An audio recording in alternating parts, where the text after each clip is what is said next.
Pikkusisko hiihtoretkellä. Oi, pikkusisko huudahtaa. Katsokaa, miten hieno joululahjan sain. Ole varovainen niiden suksien kanssa, äiti sanoo. Älä töki sauvoilla reikiä lattiaan. Huomenna lähdetäänkin hiihtämään, isä suunnittelee. Jos vain sää sallii. Seuraavana päivänä on kaunis auringonpaiste. Minä haluan hiihtää etumaisena, pikkusisko vaatii. Sukset pitää voidella ensin, sitten hiihto sujuu nopeammin, isoveli tietää. Minä kannan kaakao ja eväsreppua, isä sanoo. Muistithan ottaa istuinalustat mukaan, äiti kysyy. Ja suklaan, isosisko huolehtii. Kaikki on mukana, isä vakuuttaa. Pikkusisko hiihtää joukon etunenässä. Äiti hiihtää aivan pikkusiskon takana. Kylläpä sinä hiihdet taitavasti, äiti kehuu. Kohta tulee alamäki, äiti ilmoittaa. Hop hop, isä hihkaisee ja suhahtaa äidin ja pikkusiskon ohi. Hop hop, pikkusisko. Latua, isosisko huutaa. Latua. Minäpä hiihdän nopeammin kuin sinä, isoveli hihkuu pyyhältäessään pikkusiskon ohi. Sitten kaikki kolme viilettävät rinnettä alas, vinhaa vauhtia.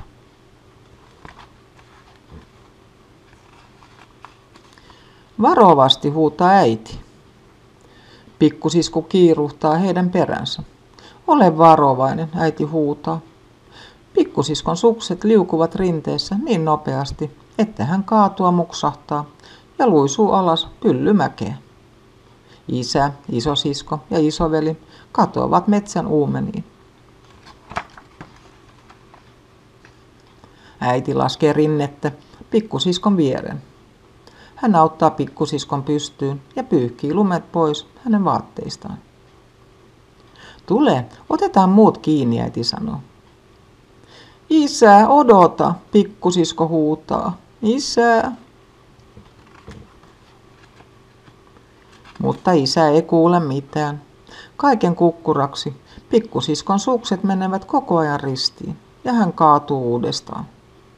Myssy tipahtaa päästä, suksiside napsahtaa auki ja naama kastuu lumesta. Nouse ylös reippaasti, niin lähdetään muiden perään, äiti sanoo. Ylös vain. En nouse, pikkusisku kiljuu. En halua hiihtää enää. Hiihtäminen on ihan tyhmää. Etkä saa auttaa minua. Pikkusisko potkaisee toisenkin suksen jalastaan ja heittää sauvat maahan. Sitten hän lähtee juoksemaan kohti metsää ja paiskaa mennessään lapasetkin lumeen. Lumessa on raskas juosta. Pikkusisko on hikinen ja häntä kiukuttaa. Hän kiipeää istumaan kaatuneen puun rungon päälle. Pian hän purskahtaa itkuun. Pikkusisko kuulee kaukaa äidin huutoa. Pikkusisko, pikkusisko, tule heti takaisin. Täältä minua ei varmasti löydetä ikinä, pikkusisko ajattelee. Pian hän kuulee puhetta. Missä pikkusisko on? Isoveli ihmettelee. Miksi pikkusisko on riisunut suksensa? Isosisko kysyy.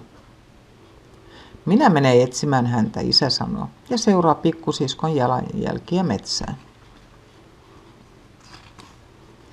Mikäs variksen poikanen täällä istuu puussa, raakkumassa, isä kysyy. Minä täällä vain olen, pikkusisko nyyhkyttää. Tule alas sieltä, niin tehdään jotakin mukavaa, ihan kaksistaan, isä ehdottaa. Isä kantaa pikkusiskon sylissään takaisin ladulle. Menkää te edeltä, isä sanoo muille. Me tulemme pikkusiskon kanssa perässä. Isä kiinnittää sukset takaisin pikkusiskon jalkaan. Hän nostaa sauvat maasta ja hakee lapaset ja myssyn. Lasketaan Jyrkin rinne yhdessä alas, isä sanoo. Latua, pikkusisko huutaa. Latua! Ensimmäinen alhaalla saa suurimman suklaapalan, isä huutaa. Huijausta, isoveli valittaa. Ihan epistä, isosisko huudahtaa. Olkaa nyt varovaisia, äiti huolehtii. Pikkusisko ja isä laskevat rinteen alas, saakka kaatumatta kertaakaan. Hyvä me, pikkusisko hihkuu.